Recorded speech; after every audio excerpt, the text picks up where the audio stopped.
हरिओम। श्रावणी पूर्णिमा की आप सभी को हार्दिक शुभकामनाएं। आज आप व्याकरण के अंतर्गत आप देखेंगे अनुनासिक संज्ञा करने वाला सूत्र। अनुनासिक संज्ञा करने वाला सूत्र है मुख नासिका वचनो अनुनासिका। अब यहाँ पर आप समझेंगे मुख नासिका वचनो अनुनासिका में मुख सहिता नासिका, ऐसा इसमें समास करेंगे। मध्यम पदलोपी समास यहाँ पर होता है। और वचना में जो है उच्चते उच्चार्यते, हाँ वचना, तो कर्मण यहाँ पर ल्युट प्रत्यय होता है, वचन बनता है। तो मुख नासिका वचना यहाँ तक जो है एक पद, और फिर अनुनासिका जो है एक पद। इस सूत्र में कितने पद हैं? 2 पद हैं इस सूत्र में। वचना तक जो है एक पद, और फिर अनुनासिका जो है दूसरा पद। मुख नासिका वचनो अनुनासिका यह संज्ञा है, और अनुनासिका जो है ये क्या है? संज्ञा है।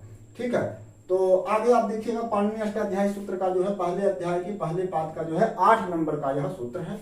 इसकी वृत्ति आप देखेंगे और इसका अर्थ आप व्याख्या समझेंगे। यहाँ पर कह रहे हैं मुख सहित नासिकयोः उच्चार्यमाणः वर्णः अनुनासिक संज्ञा स्यात्। तो मुख और नासिका के सहित जिस वर्ण का उच्चारण होता है उसकी जो है क्या होती है? अनुनासिक संज्ञा होती है। मुख के साथ का मतलब कि मुख में जो जैसे तालु है, दंत है, और भी जो है जो मुख के अंदर प्रयत्न है, मतलब मुख के अंदर के जो स्थान है, जैसे कि मान लीजिए देखिए यहाँ पर जैसे यमगणना नाम नासिका, चैत्वेशा नाम तालु, ऋतुरसा नाम मूर्धा, लतुलसा नाम दंता, उपवधमानिया नाम मोष्ठव, ये सब मुख के अंदर के जो है ये स्थान है। इसीलिए कहे मुख के सहित नासिका से उच्चार्यमाण वर्ण। तो बताएंगे जो है नासिका द्वारेण उच्चरितः वर्णः, तो और मुख के साथ और नासिका के साथ जिन वर्णों का उच्चारण होता है उनकी जो है अनुनासिक संज्ञा होती है। ठीक है, उसके बाद देखिएगा तद इत्थम। कहे तद इत्थम का मतलब जो हम लोग शुरू से पढ़ते चले आ रहे हैं, कालोज ह्रस्व दीर्घ पुलुता में भी पढ़ा था हम लोगों ने। ह्रस्व दीर्घ पुलुत पढ़े थे, फिर उच्च उदात्त नीचे उदात्त समाहार स्वरिता उदात्त अनुदात्त स्वरित पढ़े थे। तो उन सब प्रकरणों को तद इत्थम अर्थात इस प्रकार से जो है अ इ उ रि एसाम वर्णानाम प्रत्येकम 18 भेदा।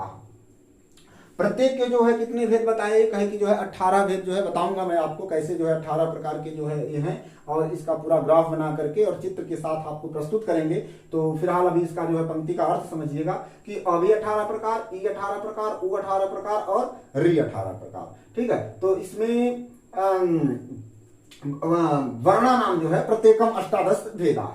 इसके बाद कहे रि वर्णस्य, क्योंकि इसमें ह्रस्व दीर्घ और पुलुत तीनों रहेगा। अ इ उ और रि में ह्रस्व दीर्घ पुलुत 6 के 6, 6 दिन 12, 6 का 18। उस पीछे वाले वीडियो आप देखेंगे तो उसमें बताए थे। और फिर एक बार जो है बताएंगे हाँ अनुनासिक और अनुनासिक भेद करने से, जब उदात्त अनुदात्त स्वरित का 2 भेद जब कर देंगे तो 3 रहता है उदात्त अनुदात्त स्वरित। फिर उसके अनुनासिक और अनुनासिक भेद से 6 प्रकार का हो गया। 6 प्रकार का ह्रस्व, 6 प्रकार का दीर्घ, 6 प्रकार का पुलुत। तो इसका ह्रस्व दीर्घ पुलुत तीनों में बनेगा, तीनों में जो है उसका चलेगा। लेकिन रि वर्णस्य द्वादश, रि जो है 12 प्रकार का होता है।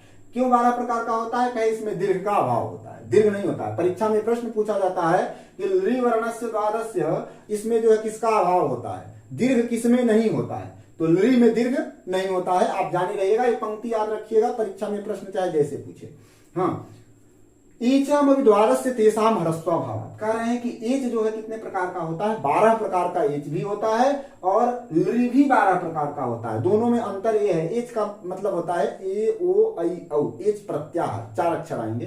तो इसमें ह्रस्व नहीं होता है एच में, और रि में जो है दीर्घ नहीं होता है। 12 प्रकार का यह भी होता है, 12 मतलब 12 प्रकार का यह भी होता है। ठीक है, इतनी चीजें आप समझ गए इसमें जो है।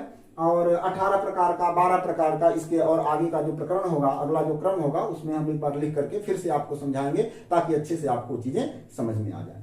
उसके बाद देखिएगा यहाँ पर जो है आप दिख रहा होगा, लिखा हुआ है अनुगतः नासिका, अनुगतः नासिकाम इति अनुनासिका, मतलब नासिका से जो अनुगतः। ठीक है, तो अनुगतः नासिकाम इति जो है अनुनासिका। तो नासिका से जो है जिस वर्ण का उच्चारण हो, अर्थात कि नासिका द्वारेण उच्चरितः वर्णः। ठीक है, नासिका के द्वार से जो उच्चरित जो वर्ण है, तो वही हो गया नासिका द्वारेण उच्चरितः वर्णः। नासिका द्वारेण उच्चरितः वर्णः मुख सहित नासिके उच्चार्यमाण वर्णः अनुनासिक संज्ञा स्यात्। इतनी बातें याद रखेंगे। यहाँ पर देखिएगा ये ह्रस्व स्वर ह्रस्व के साथ ऊपर जो चंद्र बिंदु लगा है, ये क्या हो जाएगा? जो है अनुनासिक हो जाएगा। ठीक है, और ई जो है देखिएगा तो अ इ उ इत्यादि जो स्वर हैं उनके विषय में जो है अनुनासिक की बात कर रहे थे, तो चंद्रबिंदी के साथ रहेगा तो अनुनासिक होगा। मुख से भी इनका उच्चारण होता है। मुख में जैसे आपको विसर्जनीय नाम कंठ, इसका कंठ भी स्थान है, इचुएसानाम तालु, इसका तालु भी स्थान है। तो मुख और नासिका के साथ जब उच्चारण हो गया होगा तब जाकर के इसकी जो है क्या होगी, अनुनासिक संज्ञा होगी। हाँ, तो और अनुनासिक की बात मैं बताया था।